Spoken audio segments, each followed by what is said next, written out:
Good afternoon, this is Jeff with Sewer Tech Northwest. Today we're at property address 19965 Southwest 58th Terrace here in Tualatin. Located to the left of the front doorway, and I describe everything as if you are standing out in the street facing the front of the home. So just to the left of the doorway, lines up almost perfect with that middle part of the window frame there. You've got a 4-inch ABS cleanout.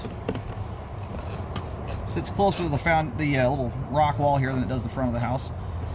We're going to check the overall condition and serviceability of the sanitary sewer line. Water's running. We're going to zero the foot counter out here at the base of the cleanout. And off we go. It looks like the line transitions very quickly over to 3034 PVC. Also 4-inch diameter. And it's actually very uncommon to get 3034 transition this close to the home. Usually you don't see this stuff until you get out by the right-of-way. It's a more expensive pipe product. They use it more so for its structural strength, and that's why it's often only used out in those locations. A lot of, the average person out there doesn't want to spend the money to put as much of it in, so.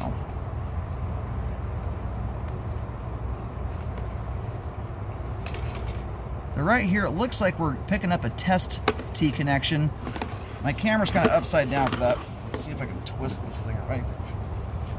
The camera's having a hard time flipping for some reason here.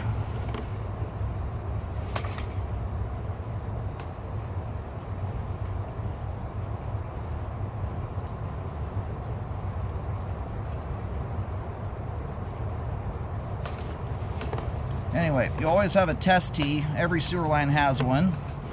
Typically speaking, you have that right before the line will transition to green PVC or white PVC. I typically see those right around the right-of-way area, and they're like I get asked about them a lot. They're very similar to a clean-out access. They put a test bladder into those, pressure test the line when it's first being installed. Once everything's passed off, they cap the line, or cap the tee off there, and that's that. And here's our main connection. Very clean sewer line too. Kudos to the homeowners. Not dumping all the bacon grease down the sink. Looks great. All right, we're gonna go locate the camera head really quick. We're at the main lateral connection. We'll verify where the line terminates, and we'll pull back here in a moment and take a better look at everything. Very nicely flowing sewer line though.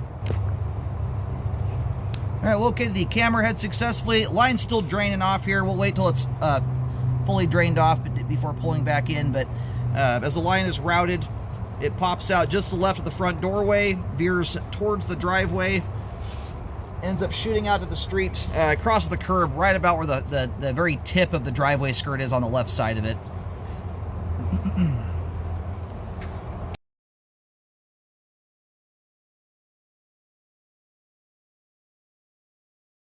All right, line's fully drained at this point. We're gonna go ahead and pull back.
All right, so right here is where the line is making its turns and straightens out right around where the left side edge of the driveway is. Where the test tee comes down here, there's a little bit of substance on the right side wall of the pipe, a little bit in the flow line. Being that it's directly underneath the test tee, there is the possibility the test tee, the cap on it, may not have been situated down completely tight.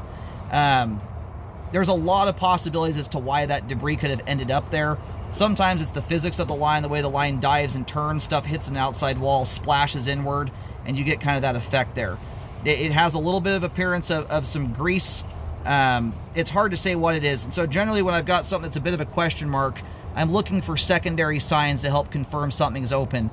I usually like to see stuff like earthworms crawling around in the line, tree roots, water droplets dripping down, things of that nature to help confirm something that's very hard to discern. So whatever is going on here, flow is not being affected. I just located the spot. The ground here is not sinking, anything of the sort. So I just wanted to mention that. There's a little substance there, and I think I kind of jumped to the possibility of something going on, mostly because it's sitting directly underneath that test tee there. But as that sits, flow is not being affected. The line is spotless clean. Looks amazing. So that's not something I would go jump into to repair or anything of the sort unless it could actually be confirmed. The likelihood, it's more likely anyway to be debris that's gone down the sewer line than anything. So I'm going to flip the camera around here and run backwards. We have great flow from the cleanout access all the way to the main lateral connection. Line is functioning very nicely at this time.